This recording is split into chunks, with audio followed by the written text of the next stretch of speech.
Dando continuidade à nossa série de 1 Coríntios, a nossa mensagem hoje, o título dela é Quando o verdadeiro conhecimento manifesta o amor de Deus.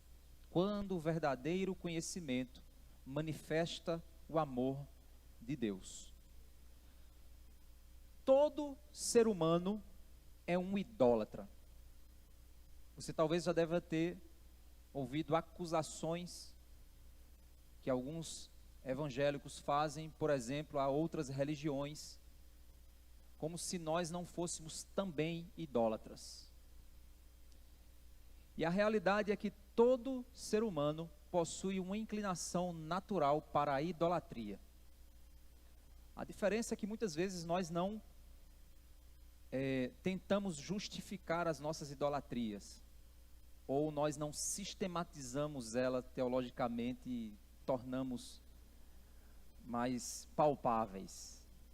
Mas todo ser humano tem uma tendência natural para a idolatria, mesmo depois de conhecer o Senhor. O pecado gerou em nós essa tendência do coração, e isso nos leva a cada vez mais dores na nossa alma. No fim, somos condenados eternamente, pois nós quebramos o primeiro mandamento e já saímos quebrando toda a sequência de todos os demais, porque nós não colocamos o Senhor como o único Senhor em nossa vida. E por isso somos condenados, porque estamos mortos em nossos delitos e pecados. Esse Deus Criador que nos criou para adorá-lo, não porque Ele precisa de nós, mas Ele nos criou precisando dEle. Esse Deus Criador é bom e gracioso, pois Ele alimenta justos e injustos. Todos nessa criação são alvos da bondade e provisão de Deus.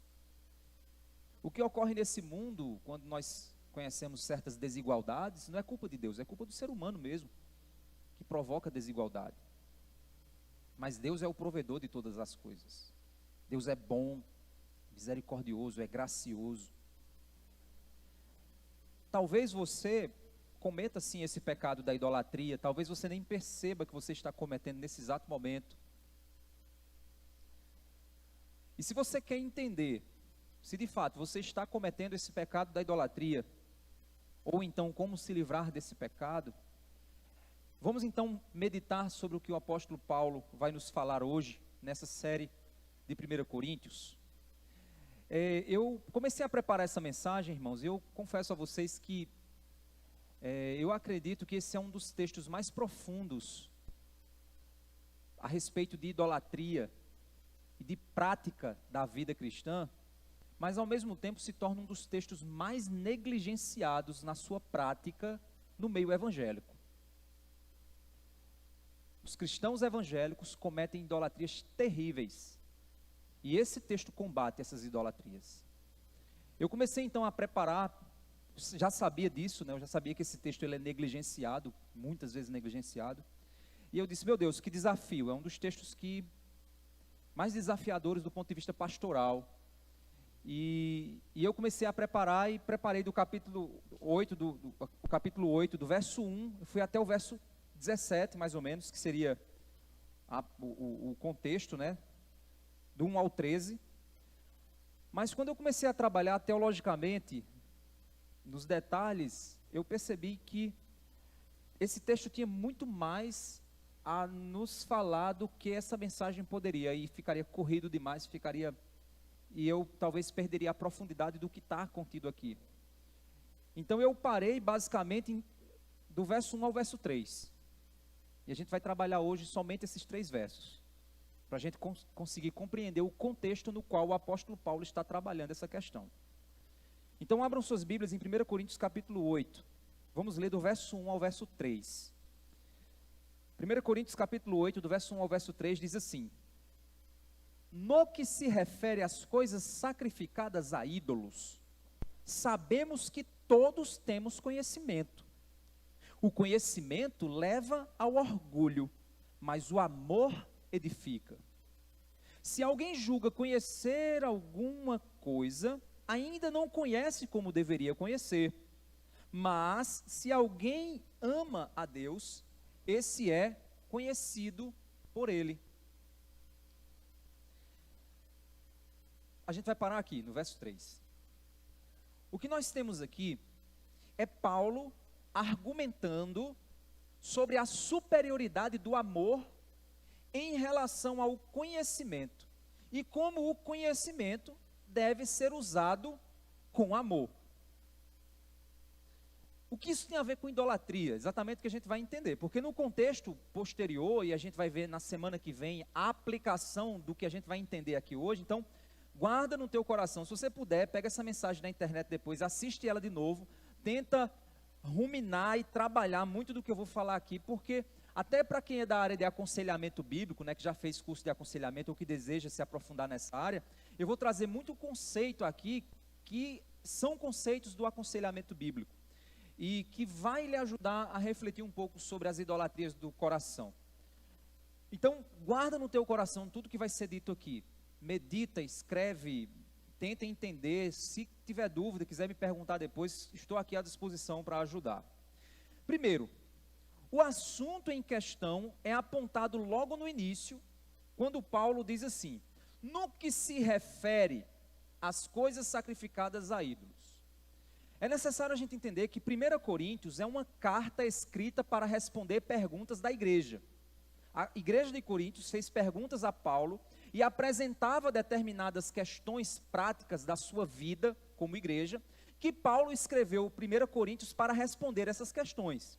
E agora então ele está se voltando a responder a temática da idolatria. E por isso ele diz então que no que se refere a esse assunto aqui, no que se refere às coisas sacrificadas a ídolos, aí ele vai trabalhar então esse assunto da idolatria. Para que a gente possa entender a que se refere isso, no verso 1, quando ele diz, no que se refere às coisas sacrificadas a ídolos, sabemos que todos temos conhecimento. Aí a gente fica no vácuo aqui. A igreja de Coríntios não fica, porque quando eles receberam essa carta, eles com certeza acenaram com a cabeça na hora que o pastor da igreja de Coríntios, ou os pastores, os presbíteros, leram essa carta em público. Com certeza, na hora que eles chegaram, no que se refere às coisas, gente, irmãos, vamos aqui reunir, Paulo mandou uma carta para a gente, olha, no que se refere às coisas sacrificadas a ídolos, sabemos que todos temos conhecimento. Aí os coríntios devem ter dito, é verdade, a gente sabe mesmo dessas coisas, é verdade, a gente já aprendeu sobre idolatria, a gente já entendeu sobre esse mecanismo de sacrifício aos ídolos, é verdade, Paulo está certo, a gente sabe desse assunto, mas nós aqui, que somos uma terceira pessoa nessa leitura, a gente olha e diz assim, sim, mas eu não sei. Paulo, eu não sei, você me deixou no vácuo aqui. Isso aqui é uma conversa entre A e B, C está de fora, e eu sou C. Então, eu preciso entender o que é idolatria. E aí a gente vai, então, para que a gente possa não se sentir por fora do papo, então vamos primeiro estudar o que é idolatria, para quando a gente voltar para a conversa de A e B, C não está mais fora, mas fazer parte da conversa e dizer, agora eu sei o que se refere, o que Paulo está dizendo aqui. Então vamos pensar um pouquinho sobre idolatria. O primeiro texto que nos aponta de maneira, é necessário a gente entender que o pensamento bíblico, ele é um pensamento progressivo. Deus, ele se revela ao homem, mas Deus, ele não se revela totalmente ao homem. Ele se revela progressivamente na história e deixou registrado a progressão de sua revelação na Bíblia. Então, o primeiro momento em que Deus falou sobre esse assunto foi lá em Êxodo capítulo 20, do verso 2 ao verso 6. Foi quando Deus falou pela primeira vez a respeito desse pecado. Então, abra sua Bíblia em Êxodo 20, do 2 ao 6, e vamos ler. Primeiro, ele diz assim, verso 2, eu sou o Senhor, seu Deus, que o tirei da terra do Egito. Primeiro ele diz quem ele é, depois ele diz o que ele fez pelo povo. Da casa da servidão. Depois ele diz que ele livrou o povo da escravidão na qual o povo vivia. E aí ele diz: não tenha outros deuses diante de mim. Não ponha outros deuses para disputar comigo. Não creia em outros, de modo que o seu coração se divida entre eu, que sou o Senhor, que te tirei da escravidão, se divida com outros senhores. Não tenha outros deuses diante de mim. E a atitude natural da idolatria é materializar o ídolo. E aí ele vem na sequência: não faça para você imagem de escultura, nem semelhança alguma do que há em cima nos céus, nem embaixo na terra, nem nas águas, nem debaixo da terra. Ou seja, não faça imagem de nada. Imagem de homem, de mulher, de bicho, de parede. Não faça imagem de nada. Não faça essas imagens que são materialização, são visualizações desses deuses falsos. Não faça isso. Não adore essas coisas. E aí, vamos lá.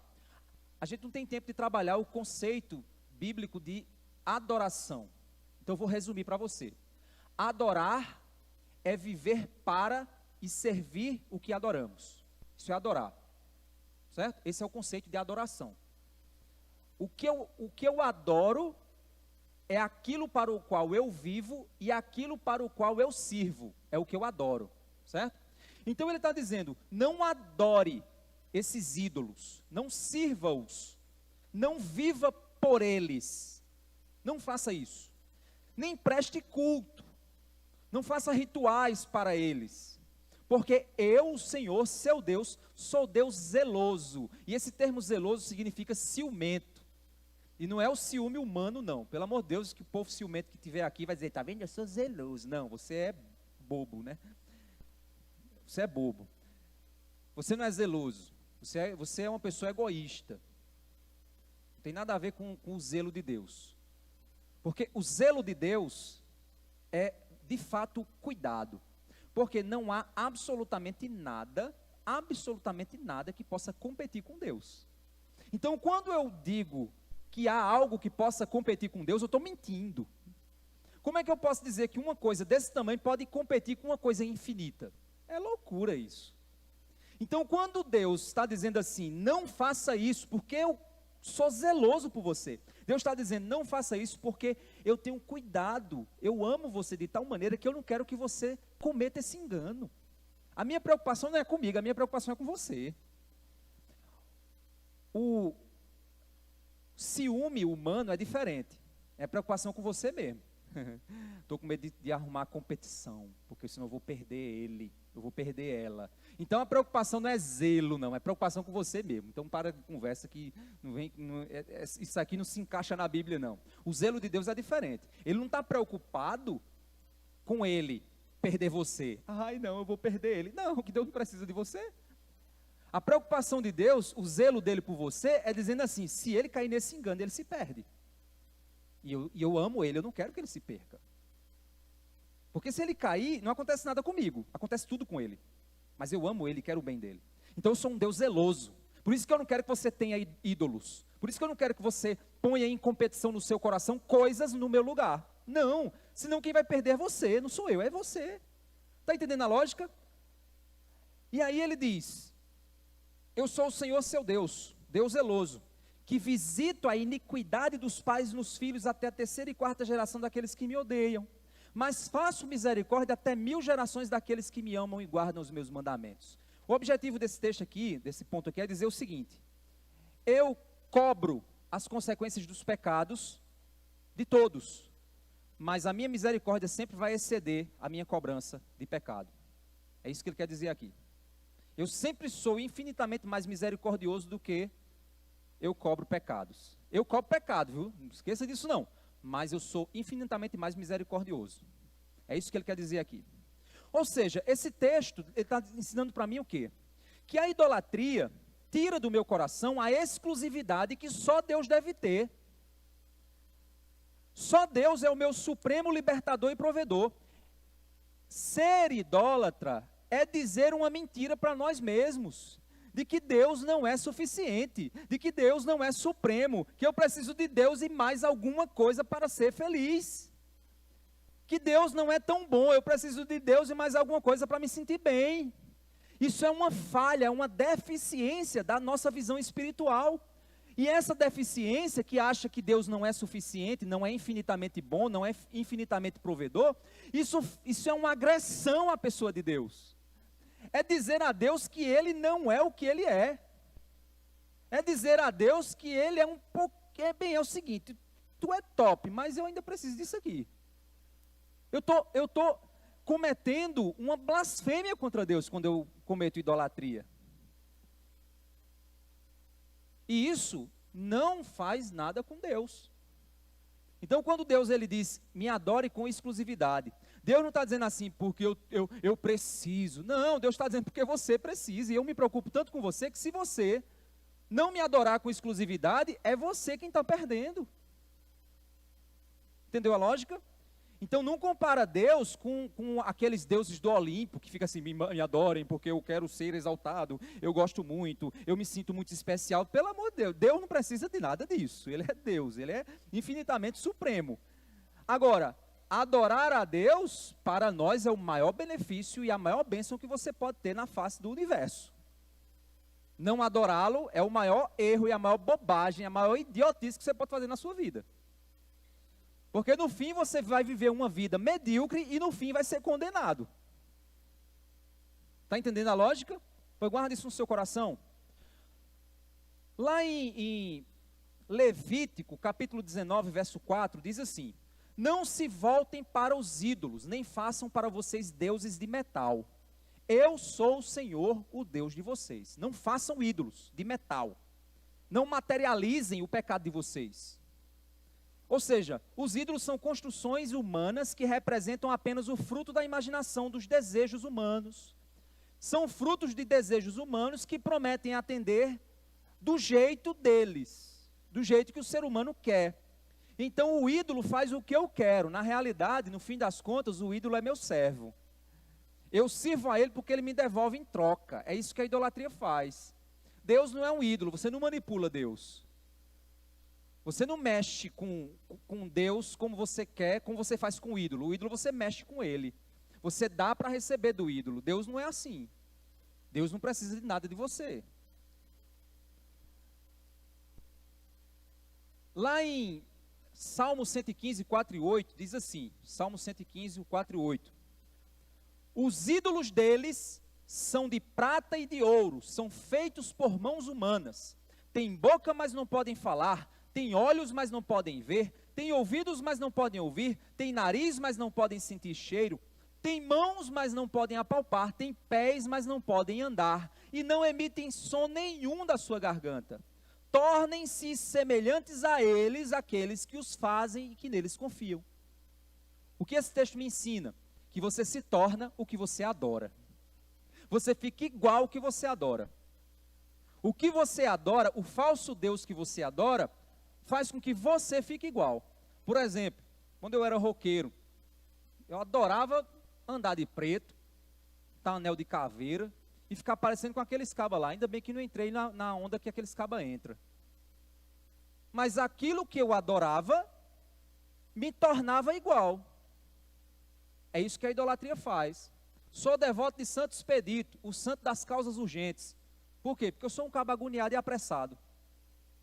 Então eu vou procurar um santo que atenda a minha necessidade. Eu sou agricultor e preciso de chuva. Sou devoto de São Pedro. Porque São Pedro vai ser o santo da chuva. Então São Pedro vai me dar o que eu quero. Você está entendendo? Cada ídolo, cada falso Deus, ele vai atender a expectativa do meu coração. Eu fiz ele para isso. Eu criei ele para isso. Então na realidade ele tanto é produto de quem eu sou, quanto ele também me torna quem eu sou. E é isso que o texto está dizendo. Sejam mudos como os ídolos de vocês são. Não se movam como os ídolos de vocês também não se movem. Não sejam vivos como os ídolos de vocês também não são.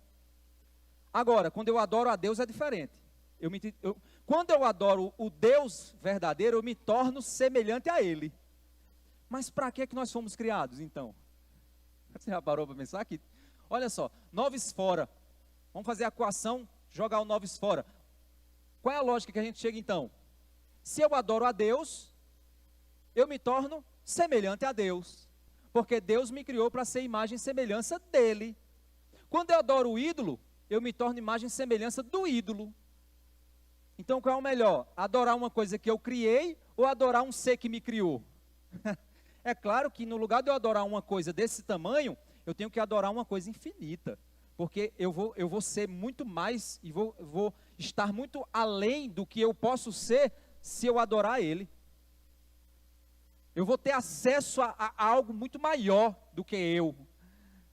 Não vou me tornar Deus, mas eu vou desenvolver o meu potencial como imagem dele, que eu fui criado para ser. 1 Coríntios 10, 7 diz assim: não sejam idólatras, como alguns deles foram, conforme está escrito. O povo se assentou para comer e beber e levantou-se para entregar-se à farra. Ou seja, a idolatria não simplesmente muda quem eu sou, mas me faz festejar o falso Deus. Me faz participar de rituais ou de práticas que aquele Deus defende. Aquele falso Deus defende coisas, tem valores no qual eu pratico. É o que aconteceu com o povo de Israel. Eles caíram na idolatria e foram para a farra, praticar o pecado que aquele Deus mandava eles praticarem. Colossenses capítulo 3, verso 5 diz assim: assim façam morrer tudo o que pertence à natureza terrena de vocês: imoralidade sexual, impureza, paixão, desejos maus e a ganância, que é a avareza. Gente que gosta de dinheiro, que tem escorpião no bolso. Lá em Minas o pessoal falava de escorpião no bolso. Aí eu ficava tentando entender. Aí uma vez eu perguntei para um mineiro: o que é escorpião no bolso? Ele disse que quando bota, parece que o bicho dá uma... você puxa logo. Você tem medo de botar a mão no bolso. Não sejam idólatras, ou seja, ganância. E aí quando ele fala de ganância, ele diz desejos maus e a ganância, que é idolatria. O muquirana é um idólatra. O amarrado é um idólatra. O que usa o dinheiro só para si é um idólatra. O que não é fonte de bênção para ninguém é um idólatra. Porque ele é ganancioso, ele quer mais e mais para ele. E aí, dentro do conceito de idolatria, do conceito teológico da idolatria, esse tipo de ídolo a gente chama de ídolo funcional. O que é um ídolo funcional? É um ídolo que eu uso para meu prazer. O dinheiro é um ídolo funcional. Eu adoro ele porque ele funciona me servindo em algumas coisas. Então eu uso ele de acordo com o que eu desejo. Ele me dá coisas que outros não me dão. E eu faço dele o que eu quero. É um ídolo funcional. 1 Samuel capítulo 15, verso 23 diz assim: pois a rebeldia é como o pecado da feitiçaria, e a arrogância é como o mal da idolatria. O arrogante é idólatra. Assim como você rejeitou a palavra do Senhor, ele o rejeitou como rei. Isso era ele dizendo para Saul. Era Samuel dizendo para Saul. Ou seja, o que é arrogância? Arrogância é assumir o lugar de Deus e cometer um tipo de pecado que a teologia chama de egolatria. É a idolatria ao próprio ego. O crente é terrível nisso. Crente metido a santo são os mais ególatras que tem. Eles se acham muita coisa. Para ele a igreja só vive errada. Só ele é que é certo. Para ele, o mundo todo está errado, não tem uma igreja certa no mundo, não tem um pastor certo, só ele é quem sabe. Se ele estivesse no lugar do pastor, ele era a pessoa que ia administrar melhor a igreja, era a pessoa que ia fazer melhor as coisas, ele sabe melhor, ele conhece mais, é o ególatra. Essa pessoa é arrogante. O ídolo dela é ela mesma. Ela tem que olhar para o espelho, se ajoelhar e dizer: adoremos você, meu grande Deus, porque esse é o Deus do ególatra. E isso é arrogância. Saul caiu por causa disso. Porque Saul, ele queria um reino para ele mesmo. O reino era para a própria imagem dele. Ele era um homem arrogante. E ele perdeu o reinado por isso. Por causa de sua arrogância. Olha só. O falso Deus pode ser até você. Você mesmo é um falso Deus, para si próprio. Você confia tanto em... Aí o que é que o mundo ensina? Confie em você. Tenha autoconfiança. Acredite no seu potencial. Não é assim que o mundo ensina? Pois o mundo está te ensinando um pecado chamado egolatria. O mundo está ensinando você a confiar em você mesmo. E aí você vai se dar mal se você fizer isso. Porque maldito o homem que confia no outro homem, e principalmente em si próprio. Ou que confia na força do seu braço. Isso diz lá em Isaías. Ezequiel capítulo 14, verso 3, diz assim: Filho do homem, estes homens levantaram ídolos dentro de seu coração, e puseram diante de si o tropeço que os leva a cair em iniquidade. Será que eu deveria permitir que eles me consultem? Deus está dizendo, esses caras criam ídolos dentro do coração deles, e ainda vêm até mim, me fazer perguntas, depois de ter me traído, depois de ter me trocado por outras coisas, ainda vem até mim dizer assim, Deus, fala comigo, Deus me ouve. Ou seja, o ídolo pode até nem estar materializado, o ídolo pode estar só no seu coração mesmo, ele nunca virou uma estátua, ele nunca virou uma imagem, mas talvez ele está lá dentro também. Ou seja, meu irmão, a idolatria é toda e qualquer coisa na qual eu adoro, ou uma coisa criada por Deus, ou seja, se eu adorar uma criatura, eu estou cometendo idolatria, pode ser uma criatura animal ou uma criatura gente. Por isso que quando você adora ou venera Maria, você está cometendo idolatria, pois ela é uma criação. Ah, mas e Jesus? Ah, meu amigo, vamos agora conversar sobre teologia? Você acha que Jesus foi criado por Deus? Ele é uma criatura de Deus, é? Ele mesmo disse que ele é Deus, ele não é uma criatura de Deus. Ele pode ser o primogênito que é Deus feito carne, mas ele não foi criado por Deus. Então quando eu adoro Jesus, eu estou adorando Deus. É por isso que reduzir Jesus a uma pessoa comum, no sentido de tirar sua divindade, me faz se tornar um idólatra. Isso é ruim.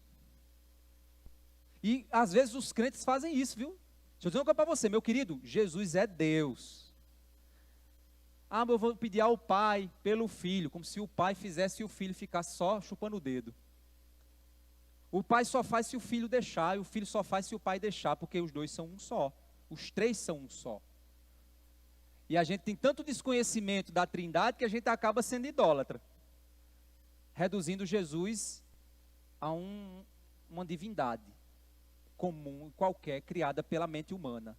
Você está vendo como é complicada a questão da idolatria? Como é complexo?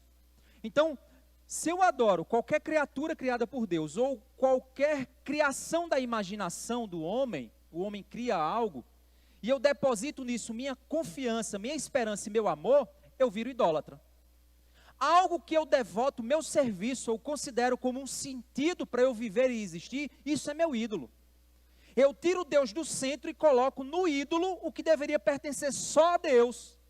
Quando eu faço isso, eu reduzo a minha existência, as coisas que são menores que Deus e não me alimentam verdadeiramente, dão uma impressão de que está tudo bem.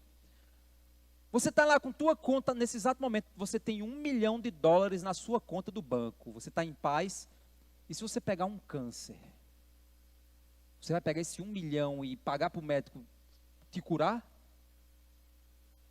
Mas por que você está tão em paz, porque tem $1 milhão na conta? Porque você é um idólatra. Você acha que aquele dinheiro pode te fazer feliz, ou pode te dar proteção, ou pode te sustentar, e ele não vai fazer nada disso. Isso é idolatria. As estátuas ou postes ídolos dos deuses gregos, e aí quando a gente vê lá no contexto aqui de 1 Coríntios, você tinha postes ídolos, você tinha estátuas dos deuses gregos ou romanos, eram apenas personificações dos desejos e confianças humanas. Ou seja, alguém acreditava que o sexo poderia dar verdadeiro sentido para a vida. Aí ele criava uma deusa chamada Afrodite, que era fruto da imaginação, ela nunca existiu, mas alguém algum dia criou e disse que ela era a deusa do sexo. E aí quem gostasse de adorar o sexo ia até lá Afrodite. mas ela era nada mais que uma criação da mente para personificar um desejo pessoal do ser humano. Cada deus desse era isso.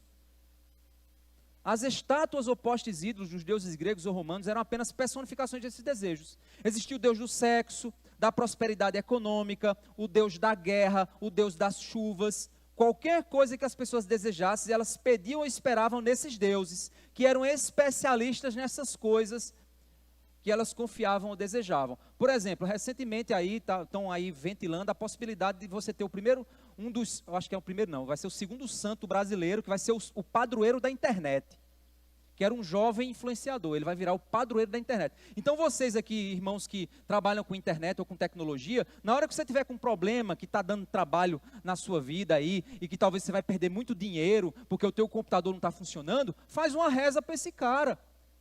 E aí esse cara vai resolver teu problema. O que é isso? Idolatria. Eu peguei agora, criei uma coisa, peguei uma pessoa e entreguei para ela um poder que eu queria ter, mas eu não tenho, aí eu dou a ela. E aí eu fico num relacionamento meio esquisito, porque eu fico acreditando numa coisa que eu mesmo inventei. Por isso que Atos capítulo 4, verso 12 diz que não há debaixo do céu nenhum poder, nenhum nome dado entre os homens, pelo qual importa que sejamos salvos, somente o nome de Jesus.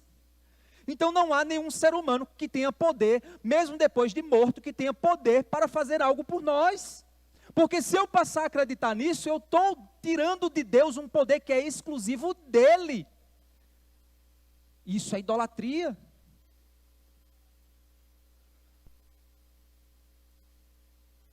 Ou seja, aquele Deus era apenas uma criação da mente humana que representava ou prometia o desejo daquela pessoa. Assim como o dinheiro é um ídolo, gente. Quando as pessoas colocam no dinheiro a sua esperança, a sua segurança, o seu amor, o dinheiro é um dos ídolos funcionais mais difíceis de se tratar. A Bíblia fala desse Deus, desse falso Deus, muitas vezes, dizendo cuidado com o amor ao dinheiro, cuidado, não põe esperança no dinheiro, cuidado. Porque, gente, esse é o nosso problema, gente, a gente quer dinheiro. A gente não quer dinheiro para usar para ser bênção para o reino de Deus. A gente não quer dinheiro para usar para ser bênção para outros, para poder sustentar a nossa família. A gente quer dinheiro para ter poder.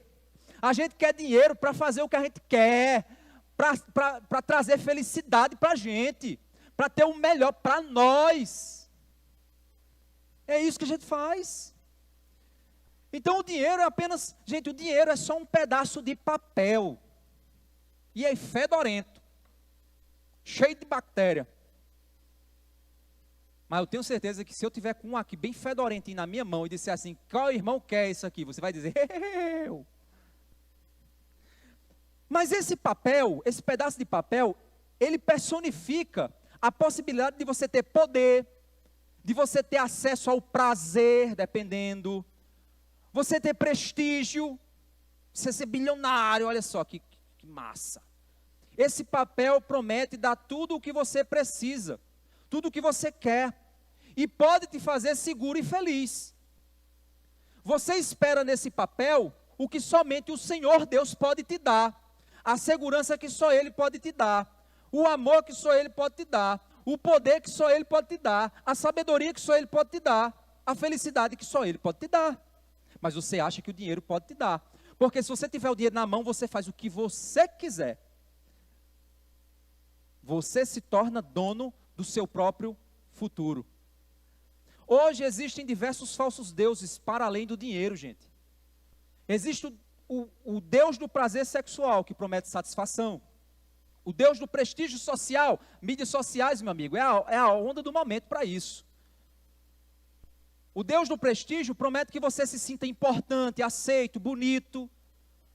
Existe o Deus da moda, que faz você se sentir mais bonito, mais malhado, mais aceito, mais desejado. Vou fazer aqui uma tatuagemzinha bem loucona aqui para ficar bonitão, para todo mundo achar que eu sou o cara, que eu sou bonitão, que eu sou tal, para eu ser mais aceito, para eu ser visto como descolado. É um Deus. Ele me satisfaz, ele atende às minhas expectativas. E por aí vai, gente. São vários.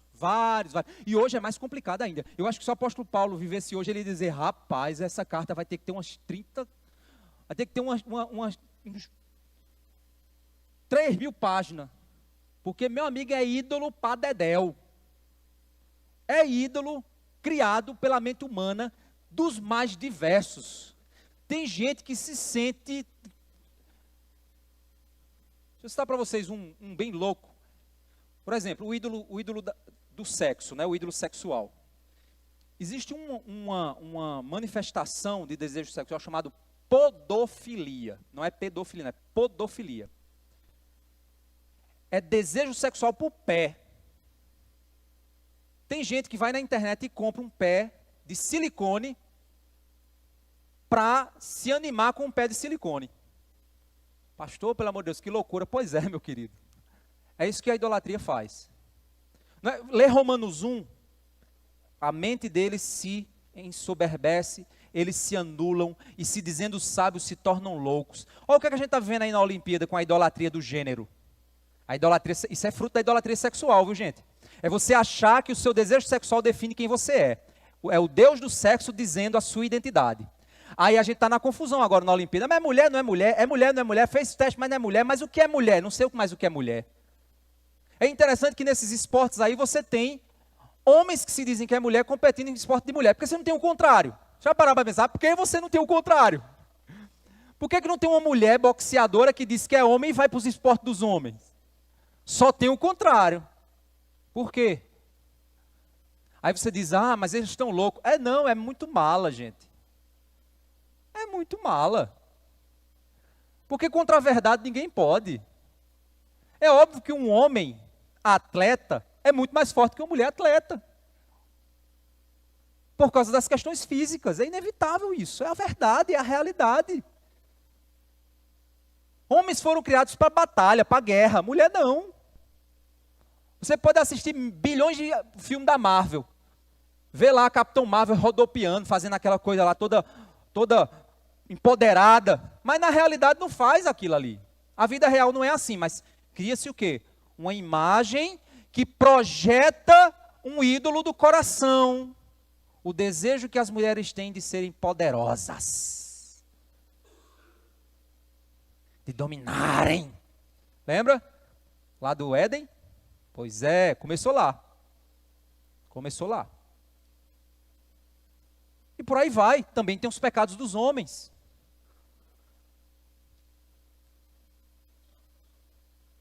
Para resumir, qualquer coisa criada por Deus ou pelo ser humano no qual você espera que te dê felicidade, prazer, poder, segurança ou provisão, não é um Deus, é um ídolo, que vai te afastar de Deus. Você vai passar a confiar nessa coisa e deixar Deus de lado. É isso que vai acontecer no teu coração. Quando Deus tirar isso de você, você se revolta contra Deus. Se Deus agora tirar o teu emprego, quem você será? Eu não sei mais quem eu serei sem o meu emprego. Alerta de idolatria. Por isso que eu sempre converso com os jovens que estão namorando. Olha, cuidado com essa onda de dizer, você é o motivo do meu viver. Não, ninguém é motivo do viver de ninguém. Eu amo minha esposa demais, casaria com ela 3 milhões de vezes, se eu pudesse. Mas ela não dá sentido à minha vida não, quem dá é Jesus. Não é ela o sentido do meu viver. Ela é muito importante para mim, mas mais do que Jesus não é não. Mas a gente vive na idolatria do romance. Aí quem gosta de dorama aí, talvez veja o ídolo do romance. Porque você pega uma dimensão da realidade, pega o romance e leva ele para... Pronto, então minha vida só tem sentido se tiver romance. Não, se não tiver romance também não vai ter sentido do mesmo jeito. Vai ter sentido do mesmo jeito, porque não é isso que define o sentido para a sua vida. São os ídolos. E eles estão aí, na cultura, aí, fervilhando, por todo lado, por todo lado. Se Deus pedir que você tire isso da sua vida, o que é que você vai fazer? Se alguém criticar essa sua idolatria, e olhe que eu como pastor, pelo amor de Deus, eu só já apanhei porque eu não sei se o pessoal tem medo de vir me bater ou se o pessoal é educado. Mas eu já soube de coisa que eu falei aqui, bati contra ídolo. Pandemia, na época da pandemia, eu bati contra a idolatria, contra o SUS, a idolatria para o SUS. Quem salva a vida não é SUS não, quem salva a vida é Jesus. Hashtag salva a vida. Não. É onda, isso é mídia, é política. Aí a gente é massa de manobra, a gente fica na onda. Bum, bum, a gente fica assim. Não, meu amigo. Eu vou me manter fiel e firme ao que a palavra está dizendo. Isso é pecado e é pecado. Pode ser de um lado, pode ser de direita, pode ser de esquerda. É pecado, é pecado. Aí os idólatras ficam tirados. Falou contra a minha instituição. Falou contra o meu candidato. Falou contra a minha ideologia. Hoje em dia tem idolatria de viagem. Tem o viajólatra. Tem o filhólatra. Tem o trabalhólatra. Tem o dinheirólatra, tem o ególatra, tem o malhalorólatra. Tem muita coisa, gente. Tem o pastorólatra também. Ai, se esse pastor sair, essa igreja não é nada. Pelo amor de Deus, faz isso não. Eu quero continuar vivo, igual o Paul Washer disse uma vez. Não, se você disser isso, vai vir um raio. Aí Deus vai dizer, pô, vou provar aqui. Que eu continuo porque a obra é minha. Aí, acabou o pastor Lázaro. Eu quero permanecer servindo a Deus. Certo? Então não faça isso não, pelo amor de Deus. Não impute sobre mim esse pecado. Eu não quero. Deixa eu citar um exemplo para você. Abraão. Abraão sempre desejou um filho. Porque era um dos maiores sonhos para pessoas ricas daquele período, era dar uma descendência e continuidade à sua prole. Qualquer pessoa, obviamente, tem esse sonho, viu, gente? Mas no Oriente daquela época, era algo que quem não tinha capacidade de ter filhos era visto como uma pessoa que foi amaldiçoada por Deus. Aí Abraão, doido para ser pai. Aí Deus promete, e ele passa 10 anos orando. Aí vem um menino com ele já idoso. Depois que o menino vem, ele diz, oh, que maravilha, eu vou ter a minha descendência. E Deus ainda prometeu que vai fazer minha descendência ser imensa. Oh, que bênção. Aí Deus diz, agora me dê o teu filho. Você vai levar ele para cima da montanha e vai sacrificar ele para mim. Eita, imagina. O que é que não passou no coração dele? Mas peraí. Sabe por que Deus fez isso? Para pôr o coração dele à prova. Para saber se o filho era um ídolo. E aí ele provou que não era. Porque por que ele ia sacrificar o filho? Porque ele confiava tanto que Deus era capaz de ressuscitar, porque Deus havia feito uma promessa. Ele acreditava tanto em Deus, que se o filho dele morresse, ele sabia que Deus ressuscitava. Aí ele virou o quê? O pai da fé. Eita, que maravilha. Que bênção. Depois ele cometeu uns erros depois, né? Eu quero aqui abrir um adendo, por exemplo, para a questão católica. Por que eu respeito os nossos amigos católicos? Respeito, certo? Mas discordo. Como bom reformado, discordo, porque vim da reforma protestante. E discordo da visão católica, mas respeito. Certo? Se tem algum católico aqui, respeito, mas discordo.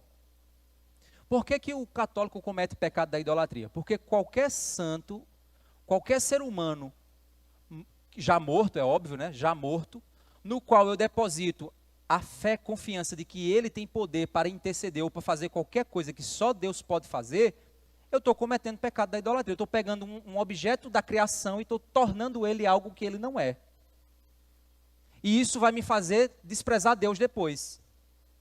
Eu já fui católico e eu sei disso. No passado, eu achava que Deus era alguém bem distante. Por quê? Porque tinha um bocado de secretário que eu tinha que sair pedindo para ver se chegava lá. Não era esse o pensamento, era o pensamento que eu tinha. Ah, porque você também era um ignorante. Tudo bem, eu podia ser um ignorante, um católico ignorante. Podia ser. Mas, infelizmente, Deus para mim era longe demais. Hoje, Deus para mim é muito perto. Eu falo com Ele. Ele me ouve.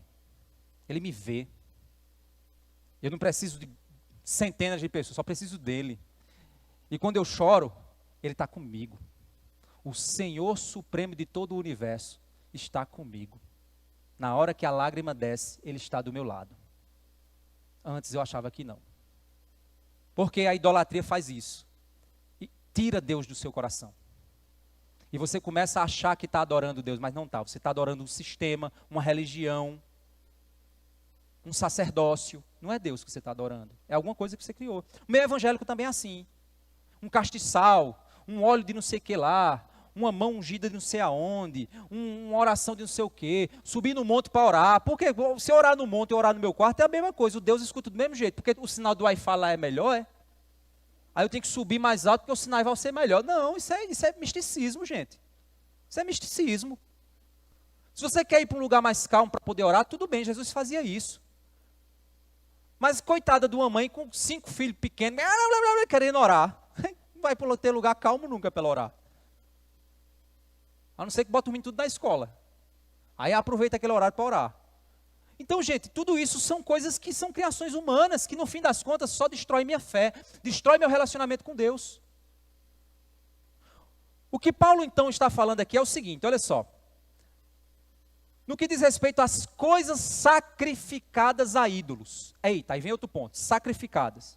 Paulo está se referindo ao culto pagão, no qual as pessoas, para conseguirem o que desejavam, elas sacrificavam algo para os falsos deuses, esperando obter deles alguma coisa, a respeito de comida, sucesso, sexo, etc. Naquele tempo, para você conseguir prosperidade, você precisava sacrificar algo para o Deus da prosperidade, esperando para Baal, por exemplo. Esperando que Baal, Moloque, era o Deus da prosperidade, Moloque. O que é que você precisava entregar para Moloque? O seu filho. Você queimava o bichinho na fogueira, o bebezinho na fogueira, para que você pudesse ter prosperidade, para que você não tivesse crise. O que é o... Se eu falar, eles vão cortar o vídeo. Você sabe o que é que as mulheres estão querendo fazer, que algumas mulheres querem fazer com bebezinhos nas suas barrigas. Não, porque eu não vou ter condições de criar. Não, porque a sociedade é muito difícil. Não, porque o mundo é muito complicado. Não, porque a minha vida será difícil. Aí o que é que eu faço? Eu ofereço ele no altar, para que a minha vida seja melhor. É a mesma dinâmica, gente. Só mudou o tempo e o modo.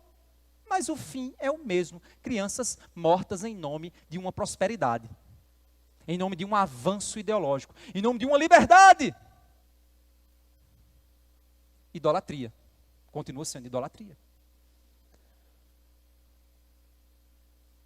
Nosso Deus não é assim, gente. O nosso Deus, ele pede o nosso corpo como sacrifício vivo, santo e agradável a Deus. Ele não quer coisas da gente, ele quer a gente. É diferente desses falsos deuses.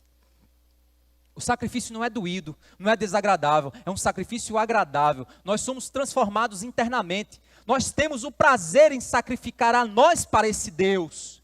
E no fim nós provamos os benefícios maravilhosos. Porque esse Deus, quando nos devolve, ele não nos destrói, ele nos faz crescer. Não é um sacrifício para conseguir ou barganhar, mas porque você já recebeu, por isso você sacrifica.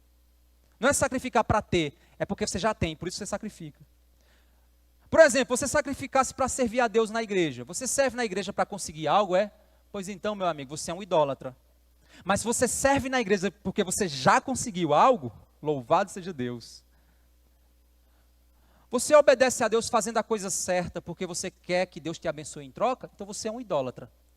Eu obedeço para receber de Deus benefícios. Eu dou para que eu possa receber. Não, eu obedeço porque eu já recebi. Eu obedeço porque Ele merece tudo. Você dá dízimo porque tem medo de não ser abençoado? Ou porque já foi abençoado? Já parou para pensar nisso? Quem entendeu o sacrifício agradável a Deus tem prazer de fazer qualquer uma dessas coisas. Porque essas coisas são atos de gratidão. Atos de adoração, lembra? Adoração. Eles são impelidos a sacrificar e não para comprar. Então, para Deus, você não negocia. Deus não está esperando você negociar com Ele, não. Eu vou dar para receber, eu vou doar para receber, eu vou fazer para receber, eu vou obedecer para... Não, isso é idolatria. Você faz porque já recebeu, você dá porque já recebeu, tudo o que você faz é porque você já tem, porque você bebeu da fonte da água da vida e você se tornou uma fonte transbordante. Quem não dá, quem não faz, quem não... também é porque não bebeu. Porque talvez a idolatria é ele mesmo. O conforto, o próprio desejo, os próprios sonhos. Todo ídolo exige um sacrifício. Por isso que ele está falando. Quantas coisas sacrificadas aos ídolos. Ou seja, as pessoas se esforçam para entregar para o ídolo para receber dele. Quanto a essa atitude de se esforçar e entregar para receber, nós temos ídolos modernos. Naquele tempo eles entregavam comida, eles entregavam uma criança, eles entregavam um animal para receber do Deus prosperidade, sexo, alegria, prazer, segurança. Hoje a gente tem os mesmos sacrifícios. Você não vai ver ninguém cometendo o sacrifício que cometi no passado, porque não tem mais templo pagão por aqui. Mas você passa em frente a uma academia. Passe em frente a uma academia. Se você for idólatra do corpo perfeito na academia para ficar gostosona, o que é que você quer? Receber atenção. Aí você, para receber atenção, para alcançar o que você quer, você sacrifica sua agenda, sua família, seu casamento, seu emprego, seu dinheiro, sua saúde, seu tempo na igreja, porque você quer alcançar o corpo tão desejado. O ídolo é o corpo perfeito. O altar é a academia. E aí eu sacrifico para estar lá. A academia é um altar. Seu tempo, esforço e exercício são sacrifício. O prestígio, a beleza é o Deus. E você acredita que Ele vai te dar sentido, alegria e satisfação. As pessoas vão te respeitar porque você é malhadão. Você acredita. É o que esse Deus vai te dar. Você não está indo para a academia porque você quer ficar saudável. Eu quero cuidar do corpo que Deus me deu. Eu quero ser uma pessoa saudável. Tudo bem, se for ficar malhadinho, tal, é saúde, não tem problema não, é saúde, é bom. É bom se movimentar. Como é bom poder ir para uma academia e levantar. Eu não gosto não, mas levantar ferro é bom demais. É melhor do que estar no UTI. Não é não? É óbvio. É saúde, gente. É bom demais. Para quem gosta de correr, sabe, você corre lá, correu 5 quilômetros, no final você chega em casa se sentindo bem. Sabe por quê? Porque seu organismo liberou hormônios, endorfina, o sistema circulatório funcionou, porque Deus criou a gente para se mexer. Não criou a gente para ficar. Não, Ele criou a gente para se mexer, para trabalhar, para viver. E hoje, o mundo é sedentário. Tudo que você resolve aqui. Tudo que você faz de carro. E a gente está virando uma sociedade doente. Aí é bom se exercitar, é bom ir para uma academia, é bom, mas não torne isso o alvo da sua vida. Sacrificando a igreja, sacrificando o trabalho, sacrificando a família, sacrificando sua agenda, sacrificando até sua saúde. Isso é idolatria. Ou então você acredita que a sua profissão vai fazer grandes coisas por você. Vai trazer tudo que você precisa. A sua profissão vai trazer segurança, poder, influência, uma vida melhor para os seus filhos. Você vai poder fazer coisas que você nunca conseguiu fazer. Aí você faz o quê? Sacrifica seu tempo, seu trabalho, sua energia, abre mão da sua família, abre mão da igreja. Você se sacrifica para fazer do seu trabalho o seu altar e oferecer para aquele Deus o que você quer. Você quer ser mãe. Porque se você for mãe, tudo vai fazer sentido. O que é que você faz para ser mãe?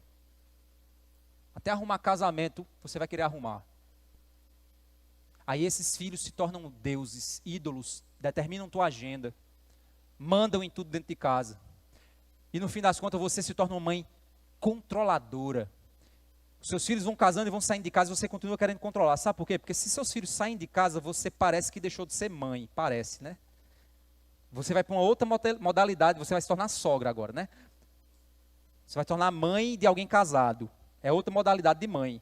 Mas você agora não é mais aquela mãe que você queria ser. Aí você agora começa a querer controlar, querer dominar, querer se meter na vida dos filhos. Por quê? Porque o seu Deus é ser mãe. É o que você acredita que vai trazer alegria para você. Então, no que se refere às coisas sacrificadas a ídolos, você sabe que tem conhecimento. É isso que Paulo está dizendo. Entendeu agora? Pronto, agora, finalmente, depois de 53 minutos, a gente agora entrou no assunto de Paulo. Agora eu estou entendendo o que é idolatria. Então vamos ler de novo. No que se refere às coisas sacrificadas a ídolos, sabemos que todos temos conhecimento. Você sabe que tem conhecimento. Você conhece os ídolos da época de Paulo e você conhece agora os ídolos da época de hoje. Coisas que roubam de Deus a suprema e exclusiva adoração, gratidão e serviço. Mesmo sendo Deus o provedor de todos. Você tem conhecimento de que a idolatria existia no mundo de Paulo e existe no mundo de hoje. É isso que Paulo está falando. No que se refere às coisas sacrificadas aos ídolos, sabemos que todos temos conhecimento desse problema. Mas aqui Paulo fala sobre como esse conhecimento pode se tornar um ídolo também. Eita, meu amigo. É impressionante a argumentação de Paulo. Paulo, eu tenho conhecimento mesmo, é mesmo. Sim, mas isso também pode virar um ídolo. E é isso que Paulo vai trabalhar. Você usa seu conhecimento para pecar contra o irmão mais fraco. Porque você é um idólatra do seu conhecimento. Esse ídolo destrói. Olha o que ele vai dizer. Sabemos que todos temos conhecimento. O conhecimento leva ao orgulho, mas o amor edifica. Olha só. É como se fosse o seguinte. Como assim? Todos temos conhecimento, mas esse conhecimento me torna orgulhoso. Você sabe o que é idolatria e tem consciência dos danos que ela pode causar. Mas o que é que você está fazendo com esse conhecimento a respeito da idolatria. Paulo mostra que conhecer a respeito dos efeitos danosos da idolatria no mundo não deveria nos fazer se sentir cristãos orgulhosos. Mas conhecer a idolatria da forma como a gente conhece hoje deveria nos tornar pessoas mais amorosas com o mundo que está cego no pecado. A idolatria, no pecado da idolatria. Dessa forma, o mundo espera em coisas o que somente Deus pode nos dar. Não deve ser os cristãos, eles não deveriam dizer assim: eu sirvo ao Deus verdadeiro e vocês são os idólatras. Eu sou santo e vocês são pecadores. Não. O cristão deveria dizer: vejam como é maravilhoso adorar ao Deus verdadeiro e se libertar dessas idolatrias terríveis. Vejam como é bom viver para esse Deus. Olhem para a minha vida e vejam como é bom servir e ser livre do que a cultura pecaminosa desse mundo oferece. Eu vivo uma vida verdadeira e você também pode viver. Venham conhecer o meu Senhor Jesus. Tenham uma verdadeira vida, uma verdadeira liberdade. É isso que Paulo fala no verso 2. Olha só. Se alguém julga conhecer alguma coisa, ainda não conhece como deveria conhecer. Olha só. Se alguém julga, se você se acha conhecedor, cara, você ainda não conheceu como deveria conhecer. Porque no dia que você conhecer como deveria conhecer, você não vai se achar de maneira nenhuma. Isso é um conceito que o pastor Jonas Madureira trabalha num livro chamado Inteligência Humilhada. Ele diz que a verdadeira inteligência, ela é humilhada. A verdadeira inteligência, ela se humilha. A verdadeira inteligência, ela não se acha. Gente que se acha não é inteligente. Gente que se acha não tem conhecimento. Gente que se acha é um idólatra. Você vê que transpira na conversa da pessoa. Bem, porque o supralapsarianismo e o infralapsarianismo, ele afirma que... Você diz, pai, o cara fala bonito, fala diferente. Ele não é um idólatra, ele é um ególatra. Ele é vaidoso. Ele não adora Deus, não. Ele usa Deus para se parecer inteligente. Ele usa Deus para parecer. O que Paulo está dizendo é o seguinte: o conhecimento ensoberbece, mas o amor é que edifica. Ele não está falando que você tem que ser sem conhecimento. Ele está dizendo que você tem conhecimento sobre idolatria. Mas esse conhecimento tem que fazer você amar. Não tem que fazer você se ensoberbecer. Porque o verdadeiro conhecimento, ele te liberta para amar. O verdadeiro conhecimento, ele não te faz se ensoberbecer. Então conheça de verdade. Humilhe sua inteligência. O conhecimento não deveria ser alvo de adoração. O conhecimento é um meio para adoração. Eita! Adalto Lourenço. Como eu adorei a Deus ouvindo Adalto Lourenço. Quando ele falava ali da ciência, ele dizia sobre o Criador, sobre a grandeza do Criador, sobre as maravilhas. Ele falava, chega, os olhos dele brilhavam quando ele falava das grandezas de Deus e da criação de Deus. Eu vi a adoração. Tem gente que quer esse conhecimento para ficar se mostrando. Adalto Lourenço, ele adorava com esse conhecimento. Ele encantava com esse conhecimento. Ele hoje conheceu de fato. Ele hoje conheceu. Ele já está na glória. Um dia eu quero estar lá. E sou grato a Deus pela vida dele, porque eu tive na época da universidade eu tive uma crise de fé. E foi numa palestra do Adalto Lourenço que Deus tirou essa crise do meu coração. Como é maravilhoso conhecer de verdade. Como é maravilhoso. O problema mais básico da idolatria, sabe qual é? Deus dá para você uma coisa, aí você pega a coisa que Deus deu e começa a usar para você. No lugar de usar para Deus. Se Deus me deu conhecimento sobre Bíblia, é porque Deus quer que eu use esse conhecimento para servir ensinando pessoas. Mas tem gente que pega o conhecimento da Bíblia, que Deus deu, e usa para que ele seja alvo de adoração. Se mostra para ser alvo de adoração. Para ter visibilidade, para ter poder.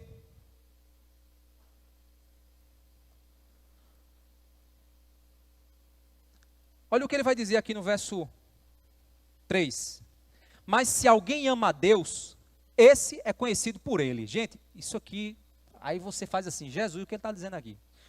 Ela agora saiu, ele disse assim, eu conheço Deus, agora, se alguém ama a Deus, é conhecido dele, mas agora Deus é quem conhece, como é que é isso? Vou explicar para você em 1 minuto, que é o que eu tenho aqui. Você só ama a Deus porque ele te amou primeiro. Tem muito mais coisa escrita aqui, mas eu vou resumir. Você só ama a Deus porque Ele te amou primeiro. Mas Deus te amou primeiro conhecendo você. Deus sabe o que é que tu está pensando nesse exato momento de modo pecaminoso. Deus sabe o que é que tu pensasse ontem de modo pecaminoso antes de dormir. Deus sabe o que você fez no celular hoje. Mesmo assim, Ele te ama. Deus te ama mesmo conhecendo quem você é. E se você ama a Deus é porque Ele te amou primeiro. E Ele te amou primeiro mesmo te conhecendo. Agora vamos ler de novo. Mas se alguém ama a Deus, esse é conhecido por Ele. Esse amor é real. Porque mesmo me conhecendo, Ele me amou. E por isso hoje eu amo e posso conhecê-lo. Eita, que trocadilho fantástico Paulo dá aqui. Meu amigo, ele dá na capoeira, ele dá um giro aqui. Ele diz assim, ó. Você se envaidece por conhecer a Deus, por isso que você não ama. Mas sabe por que você pode amar a Deus? Porque Deus te conheceu, do jeito que você acha que conhece. Mas Deus te conheceu. Mas mesmo te conhecendo, Ele te amou. Então você, com o conhecimento que você tem agora, crente, ame os outros. Com o conhecimento que você tem agora, crente, sobre o que é idolatria, com o conhecimento que Deus te deu sobre a palavra, não se ensoberbeça. Com o conhecimento que Ele deu sobre a palavra, ame. E mesmo conhecendo a fraqueza dos outros, ame essas pessoas. Porque Deus te amou mesmo conhecendo a tua fraqueza. Guarda isso no coração, porque semana que vem Paulo vai falar exatamente disso. Tem um irmão que está fraco na fé. E você não está nem aí para ele. Aí você comete um pecado na frente dele. Uma coisa que, aí você diz, não, isso não é pecado não. Mas para o teu irmão é. Paulo vai trabalhar isso na semana que vem. Vou para o Parque do Povo, é cultura. Pode ser que você não vá lá dançar forró lá dentro. Mas tem um irmãozinho fraco na fé que vai ver você fazendo isso. E vai lá para dançar, para beber e para se acabar. Você pecou contra o irmão fraco na fé por causa da tua idolatria. Você se achava tão livre que você faz o que quer, sem pensar no efeito do que você faz impacta a vida de outro. Você é um ególatra. Isso é um spoiler da semana que vem. É isso que Paulo vai trabalhar mais adiante. Então, se você compreendeu isso, meu irmão, você precisa entender que se você agora não conhece a Deus como deveria, entenda que Deus te amou, mesmo conhecendo quem você é. E mandou o Filho dele, Jesus Cristo, morrer por você. Então, se você está aqui hoje, você não conhece Jesus, Deus enviou Ele para morrer por você. Então, se você souber que você é amado por Deus, você pode conhecer esse Deus, porque você foi conhecido por Ele. Então, se tem alguém aqui que ainda não entregou sua vida a Cristo Jesus, entenda uma coisa, se você continuar no caminho que você vai continuar no pecado da idolatria e no fim você vai ser condenado. Mas se você está ouvindo essa mensagem agora e está entendendo que Jesus te amou e morreu por você, mesmo sabendo que você é pecador, então, meu querido irmão, diga que você quer conhecê-lo, pois Ele vai se revelar para você. Vamos orar nesse momento? E aqueles que estão aqui, que querem ter esse Deus revelado agora para você, imagina que você está aqui olhando para mim, mas você tem tantos ídolos te cegando, que você não está vendo Deus, mas você está dizendo assim, eu quero ver. Deus pode tirar de você a venda, só basta você dizer, Senhor, tem misericórdia de mim, que sou pecador.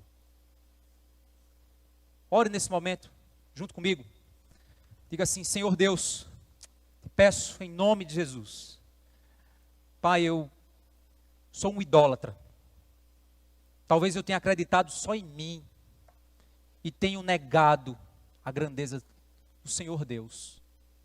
Mas eu quero hoje, Senhor Deus, te conhecer como eu sou conhecido. Te amar como o Senhor me ama. Me ajuda, Senhor. Te peço, salva-me da condenação eterna. Em nome de Jesus. Amém. Temos alguém aqui hoje que fez essa oração pedindo a Cristo que te salve, como eu fiz essa oração há muitos anos atrás? Tem alguém aqui hoje que fez essa oração? Levante sua mão para a gente orar por você também, confirmando que você fez isso, aqui e agora. Nos faça conhecer que Deus te conheceu. Temos alguém?